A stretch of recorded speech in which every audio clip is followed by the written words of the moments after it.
দেখবেন আমাদের সাথে কখনো কখনো এরকম ঘটনা ঘটে যে কিছু মানুষ আমাদের এত ভালোবাসে, এত মাথায় করে রাখে, এত আমাদের হ্যাঁতে হ্যাঁ মেলায়, আম, তখনই বুঝে নেবেন যে এরা কিন্তু প্রয়োজন তাদের পড়েছে বলেই কিন্তু আপনাকে এরকমভাবে ভালোবাসছে। যখনই তাদের প্রয়োজনটা মিটে যাবে তখন কিন্তু সব থেকে চোখের বালি আপনিই হয়ে উঠবেন।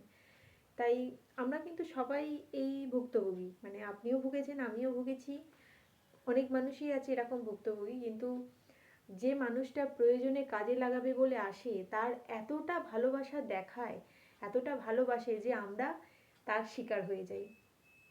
শিকার হয়ে গিয়ে আমরা এরকমভাবেই তাকে বিশ্বাস করি, ভালোবাসি, কাছে টানি।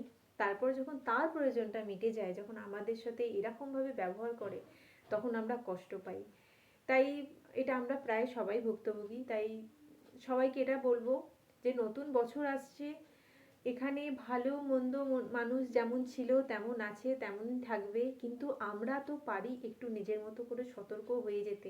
কেননা আমরা তো ভুক্তভোগী, তাই আমরা পারি একটু সতর্ক হয়ে আম, চিনতে শিখি মানুষকে, তাই না? তাই ভালো থাকবেন, মানুষ চিনুন, মানুষকে চিনে মানুষের মতো মানুষের সাথে ট্রিট করুন। ভালো থাকুন। Love you, love you all.